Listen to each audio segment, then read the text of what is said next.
नमस्कार मित्रों, Vader academy में आपका स्वागत है। मैं नरेश दादीज।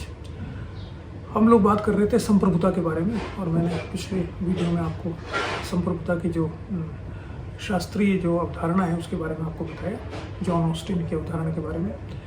आज हम बात करते हैं कि संप्रभुता की समसामयिक अवधारणा क्या है। संप्रभुता को आज के संदर्भ में परिभाषित किया जाता है कि संप्रभुता एक क्षेत्र में सर्वोच्च सत्ता है। इसका क्या अर्थ है? इसमें तीन शब्द महत्वपूर्ण हैं: सत्ता, क्षेत्र और सर्वोच्च। तीनों का क्या अर्थ है? सत्ता का अर्थ यह है, जैसा कि एक जो समसामयिक विचारक है आर.पी. वुल्फ, उन्होंने इसको स्पष्ट करते हुए कहा है कि सत्ता का अर्थ है आज्ञा का अधिकार एवं आज्ञा पालन करवाने का अधिकार। अधिकार का अर्थ है वैधता, और वैधता कई प्रकार से मिलती है, यानी आज्ञा देने का अधिकार और आज्ञा पालन करवाने का अधिकार, दोनों इसके पास होते हैं संप्रभुता के पास, जब हम सत्ता के रूप में इसको परिभाषित करते हैं। तो ये जो अधिकार हैं, इसका अर्थ है कि उनमें वैधता है। और वैधता कहाँ से आती है? वैधता के कई स्रोत होते हैं। वैधता का एक स्रोत तो संविधान होता है, जो सबसे महत्वपूर्ण है। इसके अलावा प्राकृतिक कानून भी हो सकते हैं, दैवीय कानून भी हो सकते हैं, अंतर्राष्ट्रीय कानून भी हो सकते हैं, परंपराएं भी हो सकती है। तो वैधता के कई आधार हो सकते हैं, लेकिन समसामयिक समय में वैधता का सबसे बड़ा आधार संविधान होता है। तो जो संप्रभुता को परिभाषित किया गया है कि वह एक सर्वोच्च सत्ता है किसी क्षेत्र विशेष की। तो सत्ता का अर्थ तो ये हुआ कि कानून अपनी आज्ञा को लागू करना और आज्ञा को पालन करवाना। इसके पश्चात सर्वोच्च का क्या अर्थ है? सर्वोच्च का अर्थ ये कि समाज में कई तरह की सत्ताएं होती हैं और उसमें संप्रभु जो होता है वो सर्वोच्च सत्ता होता है। विशेष रूप से ये प्रश्न उठता है जब हम संघवाद की बात करते हैं। तो संघवाद में जैसे भारत जैसे देश में राज्यों के पास भी अपनी सत्ता है और केंद्र के पास भी अपनी सत्ता है। तो इनमें अगर टकराव हो तो हम देखेंगे कि केंद्र की सत्ता को स्वीकार किया जाता है, क्योंकि संविधान के अंतर्गत उसको ज़्यादा महत्व दिया गया है और ज़्यादा शक्तियाँ दी गई है। तो ऐसा ये सारे देशों में है, चाहे अमेरिका की बात करें चाहे किसी और देश की, कि जहाँ संघवाद है मुख्य रूप से, वहाँ पर जो सत्ता है वो जो सर्वोच्च सत्ता है जिसे हम कह सकते हैं, वो सर्वोच्च सत्ता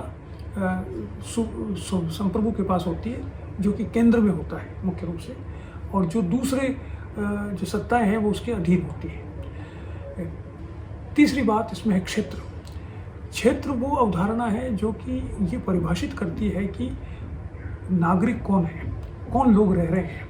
यानी जो राज्य के सदस्य हैं, नागरिक भी नहीं, दूसरे लोग भी रहते हैं, लेकिन जो राज्य के सदस्य हैं, जिनको राज्य की संप्रभु की आज्ञा माननी पड़ेगी, उसका आधार क्षेत्र होता है और कोई आधार नहीं होता है। उस क्षेत्र में रहने वाले लोग विभिन्न राष्ट्रीयता के हो सकते हैं, विभिन्न अस्मिताओं के हो सकते हैं, विभिन्न भाषाओं वाले हो सकते हैं, धर्म वाले हो सकते हैं, भाषा और दूसरे अन्य प्रकार की विशेषताओं के हो सकते हैं। उन सब में कॉमन बात ये होती है कि वो एक क्षेत्र विशेष में रहते हैं, और वो क्षेत्र विशेष की जो बाउंड्री है, उस बाउंड्री के अंदर ही जो सर्वोच्च सत्ता है जिसे हम संप्रभु कहते हैं, उसका शासन होता है और उसकी आज्ञा का पालन करना पड़ता है। तो इस प्रकार से आधुनिक परिभाषा जो कहा जाता है कि संप्रभुता एक क्षेत्र में सर्वोच्च सत्ता है। अब ये ये जो संप्रभुता है कहाँ पर निवास करती है, ये प्रश्न हमने पहले भी बात की है। जॉन बोधा जो विचारक था, उसने तो कहा था कि वह एक व्यक्ति में होती है, उसके बिना संप्रभुता को लोकेट नहीं किया जा सकता। और वो ये भी मानता है, जिसको हॉब्स भी स्वीकार करता है, कि संप्रभु कानून से ऊपर होता है। यानी कानून का कोई कानून चाहे कितने बने हो, लेकिन संप्रभु अगर चाहे तो कानून को तोड़ सकता है, कानून को बदल सकता है, नया कानून बना सकता है। कार्ल श्मिट जो 20वीं शताब्दी का एक पश्चिमी विचारक है जर्मनी का, उसने तो संप्रभु की परिभाषा ये की है कि the sovereign is that who decides about the state of exception.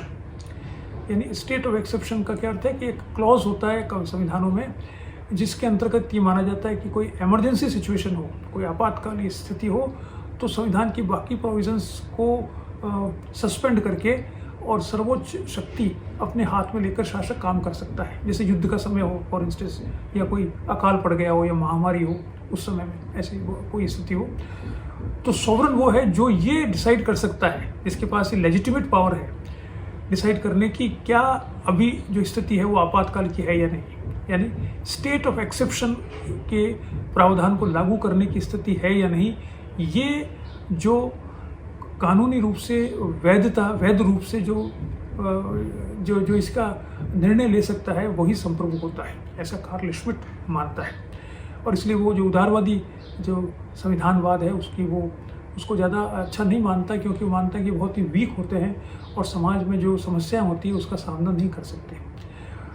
दूसरी बात इसके अंतर्गत आती है कई बार कि जो संप्रभु होता है वो निरंकुश होता है और उसको किसी प्रकार का अंकुश नहीं होता, तभी वो संप्रभु है। लेकिन आज के संदर्भ में हम देखते हैं कि बहुत से ऐसे बातें सामने आ रही है जो कि निरंकुशता की सीमाओं को भी व्यक्त करने लगी है, और जिसको हम देखेंगे किस प्रकार से वो सीमाएं बताती है। संप्रभुता को मानते हैं कि वो बाह्य और आंतरिक दोनों प्रकार की होती है, और इसको स्पष्ट करने के लिए हम देख सकते हैं कि जो बाह्य आयाम है कि यानी दूसरे राज्यों के संदर्भ में हर राज्य संप्रभु है, वह वेस्टफेलिया संधि के अंतर्गत सबसे पहले सामने आया था। और बाद में अब ये जो संयुक्त राष्ट्र संघ का चार्टर है उसमें भी इस बात को बताया गया है, इंगित किया गया है कि किस प्रकार से जो बाह्य संप्रभुता है उसको रखा जा सकता है। तो इसमें अनुच्छेद 2.4 और अनुच्छेद 2.7 में राजनीतिक स्वतंत्रता एवं क्षेत्रीय अखंडता तथा हस्तक्षेप का निषेध किया गया है, जो कि संप्रभुता की बाह्य जो स्वरूप है उसको मेंटेन करने में सहायक होता है। लेकिन अब ये भी माना गया है कि आज के संदर्भ में वैश्विक जगत में वैश्विक राजनीति में ये जो वेस्टफेलियन सिद्धांत था कि हस्तक्षेप करने का, वो आज कमज़ोर पड़ता जा रहा है। विशेष रूप से जो नया नेतृत्व सामने आया है, जैसे अभी डोनाल्ड तो अब नहीं है, लेकिन अभी जब तक डोनाल्ड थे वो पुतिन है वो, और दूसरे जो चीनी नेतृत्व है वो हस्तक्षेप करना अपना अधिकार समझता है दूसरे देशों में, और उसे जो नाम दिया जाता है वो है मानवीय हस्तक्षेप। फिर हम बात करते हैं कि संप्रभुता के कितने प्रकार होते हैं।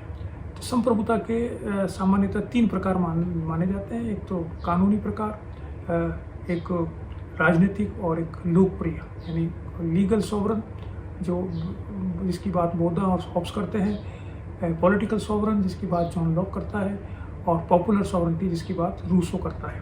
हम जानते हैं तीनों अलग अलग प्रकार से इसकी बात करते हैं, और तीनों में कुछ कॉन्फ्लिक्ट भी होता है। जो सामान्य जो स्थितियां होती है, और अगर प्रजातांत्रिक देश है तो राजनीतिक संप्रभुता सबसे महत्वपूर्ण होती है।